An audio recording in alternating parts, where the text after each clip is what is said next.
శ్రీమాత్రే నమః. వరలక్ష్మి వ్రతం చేసేవారు తప్పకుండా తెలుసుకోవాల్సిన నియమాలు. శ్రావణ మాసంలో పౌర్ణమికి ముందుగా వచ్చే శుక్రవారం అమ్మవారిని వరలక్ష్మి రూపంలో కొలుచుకుంటాం. అనివార్య కారణాలతో ఈ రోజున కుదరకపోతే మాసంలోని ఇతర శుక్రవారంలో ఈ వ్రతాన్ని ఆచరించవచ్చని పండితులు చెబుతున్నారు. కులాలకు అతీతంగా ఎలాంటి ఆడంబరము అవసరం ఆర్భాటాలు లేకుండా చేసుకునే ఈ వ్రతంలో అమ్మవారు తప్పక ప్రసన్నమవుతారని హిందువుల నమ్మకం. వరలక్ష్మి పూజ చేసేవారు ఈ విషయాలు తెలుసుకొని పూజను ఆచరిస్తే అష్టైశ్వర్యాలు, లక్ష్మి అనుగ్రహం సొంతమని పండితులు చెబుతున్నారు. మరి శ్రావణ మాసంలో వరలక్ష్మి వ్రత పూజ ఎలా చేయాలో తెలుసుకుందాం.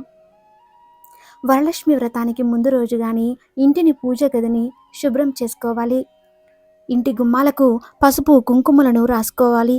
ఇక పూజ జరిగే రోజున ఉదయాన్నే నిద్రలేచి తలస్నానం చేసి ఇంటిని మామిడి తోరణములతో అలంకరించాలి. లక్ష్మీదేవిని ఈశాన్య దిక్కున పూజిస్తే శుభం కాబట్టి ఇంటి ఈశాన్య భాగంలో ముగ్గులు వేసి పూజకు స్థలాన్ని సిద్ధం చేయాలి.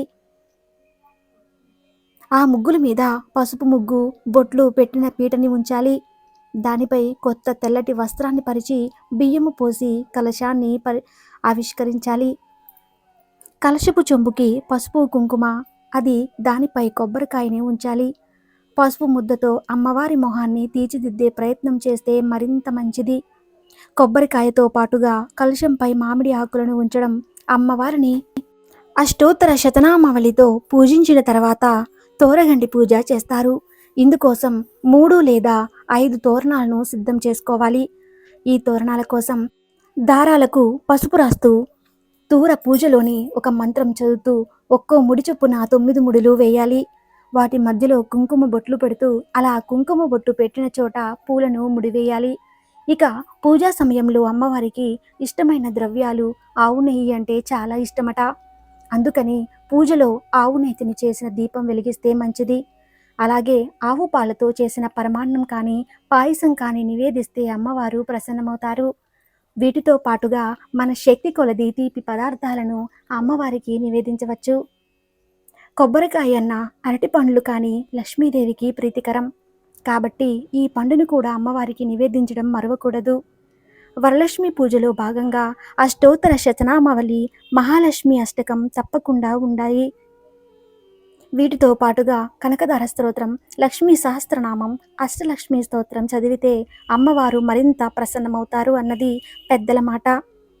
ఇలా నిష్టగా సాగిన పూజ ముగిసిన తర్వాత ఒక ముత్తైదువుని అమ్మవారిగా భావించి ఆమెను ఆతిథ్యమివ్వమని చెబుతారు. వరలక్ష్మి పూజ రోజున ఇంట్లో శాకాహారమే భుజించాలి.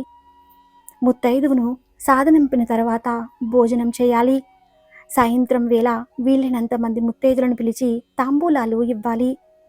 అమ్మవారి పూజ ముగిసినా కూడా ఎట్టి పరిస్థితుల్లోనూ ఉద్వాసన చెప్పకూడదు. అలా చెబితే ఇంటి నుంచి లక్ష్మీదేవిని పంపినట్లే అవుతుంది. కలశానికి ఇరువైపులా ఏనుగు ప్రతిమలను పెట్టడం మర్చిపోకూడదు. ఏనుగు ప్రతిమలు లేని పక్షంలో ఏనుగు రూపంలోని పసుపు ముద్దలు కానీ పసుపు కొమ్ములను కానీ అమ్మవారికి అభిముఖంగా నిలపాలి.